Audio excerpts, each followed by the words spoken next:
Hi, this is Brian. Welcome back to another Heroic Plus One. I'm not sure exactly where I saw the book 177 Mental Toughness Secrets of the World Class by Steve Siebold referenced, but when I saw the title, I figured it would be a good addition to our ever-growing collection of Philosopher's Notes on mental toughness books.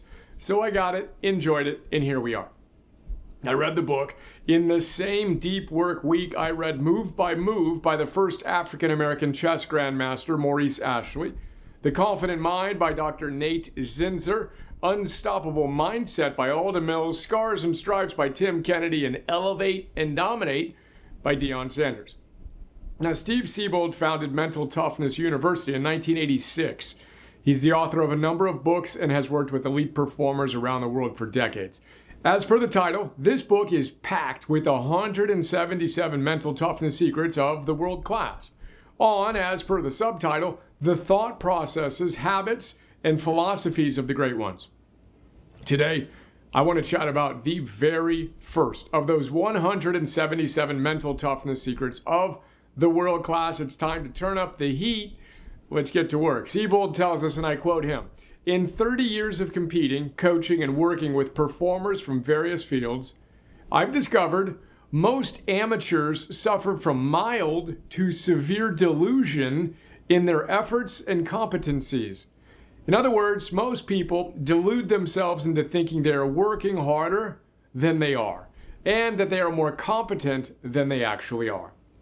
Then he says, of the 5 major levels of conscious awareness, poverty, working, middle, upper, and world, my experience has been that performers at the middle class level of consciousness suffer the grandest delusions. The poverty level is barely surviving. The working class is punching the clock and counting the days until retirement. They're usually not expecting much, and no one around them expects much either. They're typically not concerned about climbing any higher.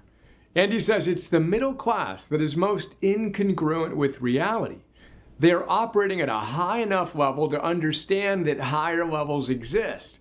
Although they don't expect to get there, the thought crosses their minds from time to time. Now, because of their low expectations, their actions are incongruent with their desires.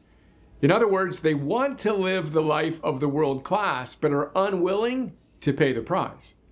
And finally, he says, since this reality is too harsh to bear, they delude themselves into thinking they are doing everything in their power to get ahead. Of course, they're not. They'll tell you they're putting in far more time than they are. They'll swear they are thinking about their vision all the time, but they're not. The world class is brutally honest with themselves, and they tend to look reality in the face. They err on the side of over-practicing and over-preparing. Champions know that to ascend to the top, you must first be operating from a mindset of objective reality.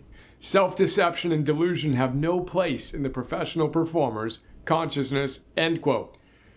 Now, in the introduction of the book, Siebold warns us that we might find his approach a bit or a lot offensive. He doesn't mince words as he uses different frames to capture the difference between the average and the elite. And as I read that passage, I immediately thought of Joe Manganiello's brilliant passage from his book, Evolution. Although he shares it in the context of working out, it's one of my all-time favorite distinctions. He tells us, and I quote, "Joe, truth. You think you're working out at an 8, you're actually working out at a 2. I don't care how long you've been training, that's just the reality. If that hurts your feelings, I'm sorry. It's time for you to reestablish your baseline in order to define intensity." I repeat, you think you're at an 8, you're really at a 2. Laughing as I echoed Joe's line, I'm sorry if that hurts your feelings. It's time for us to reestablish your baseline and properly define intensity. In these days, when I think of intensity, I think of one of my friends who happens to be an elite, capital elite military officer.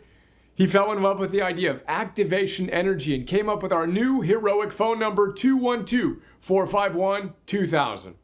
Water boils at 212 degrees. Fire ignites at 451 degrees. Swords are forged at 2000 degrees. I repeat, if we want to hit that activation energy point where one thing transforms into another, we must turn up the heat. Note, one of our awesome heroic members, encouraged me to add a +1 to the number to remind us to turn up the heat moment to moment to moment. So next time you want to go next level, call your heroic bat phone at +1 212 451 2000. Little additional note before we wrap things up.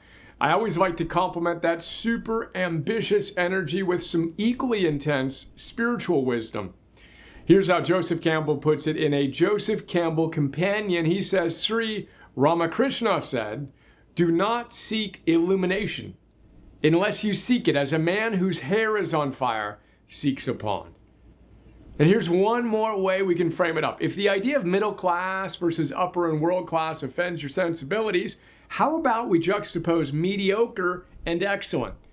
As we've discussed many times, the word mediocre literally means to be stuck in the middle of a rugged mountain. Now, there are a lot of synonyms for mediocre: average, ho-hum, middling, etc., but only one antonym: excellence. If we want to activate our heroic potential, we need to close the gap between who we're capable of being and who we're actually being. We need to live with arete. Not once in a while when we feel like it, all day, every day, especially, as always, today.